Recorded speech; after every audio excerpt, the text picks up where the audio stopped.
The city belonged to Ethan Romano. It breathed when he allowed it, slept when he commanded it, and bled when he demanded payment. From the cracked windows of the abandoned warehouse overlooking the docks, the night glittered with dirty lights and darker secrets. Sirens wailed somewhere far away, but they never came close. They never did. Not to places where Ethan stood. He leaned against a steel table, sleeves rolled to his elbows, watching a man kneel on the cold concrete floor before him.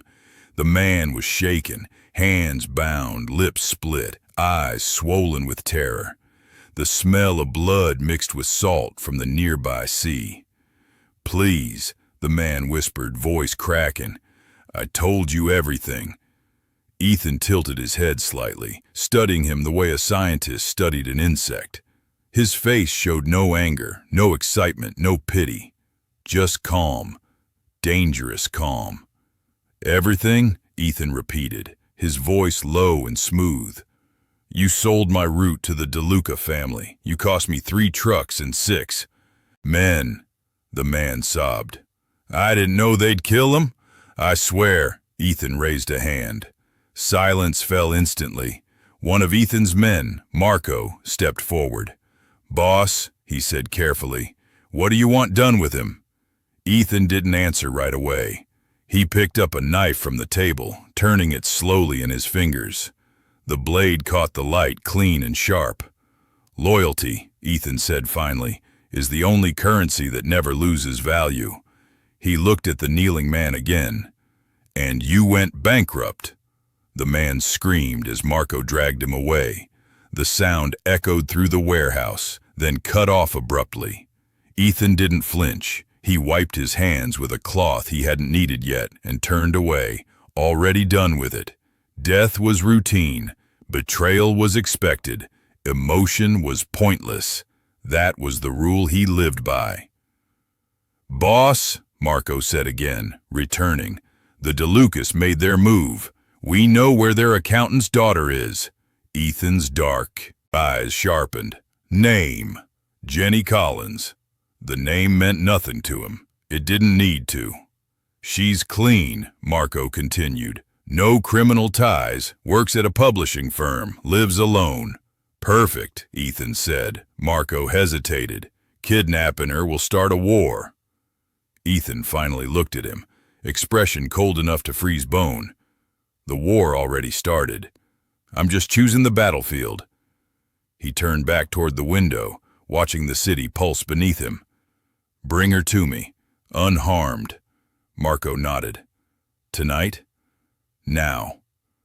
Jenny Collins had always believed the world was mostly safe.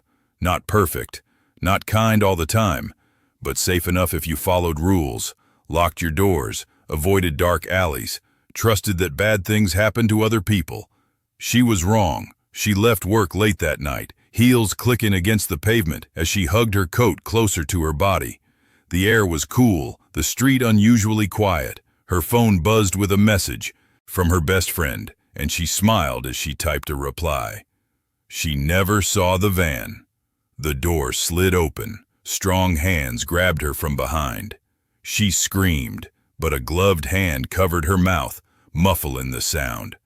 Her phone slipped from her fingers, clattering uselessly to the ground.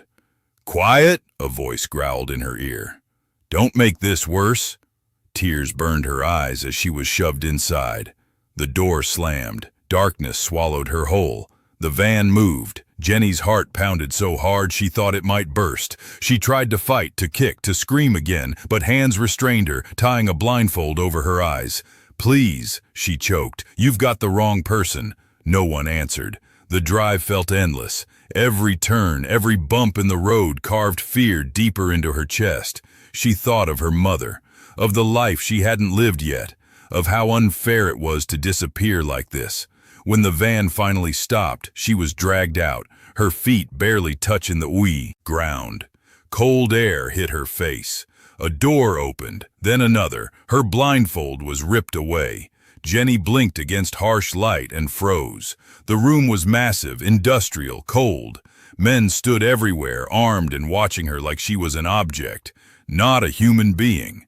And at the center of it all, leaning casually against a table, was him, Ethan Romano. She didn't know his name yet, but she felt it in her bones, the way prey instinctively knows its predator. He was tall, broad-shouldered, dressed in black like the shadows clung to him willingly. His dark hair was neatly styled, his face sharp and unreadable. His eyes, God, his eyes, were cold and deep, like oceans that had never known sunlight. Fear wrapped around her spine. "Let me go," she said, her voice trembling despite her effort to sound strong. "I don't know who you think I am." Ethan stepped forward. Each step echoed in the room, slow and deliberate. He stopped a few feet away, looking down at her like she was a puzzle he hadn't decided whether to solve or break. "You're Jenny Collins," he said. She swallowed. "Yes." "You work for Harrow Publishing. You drink your coffee with too much sugar.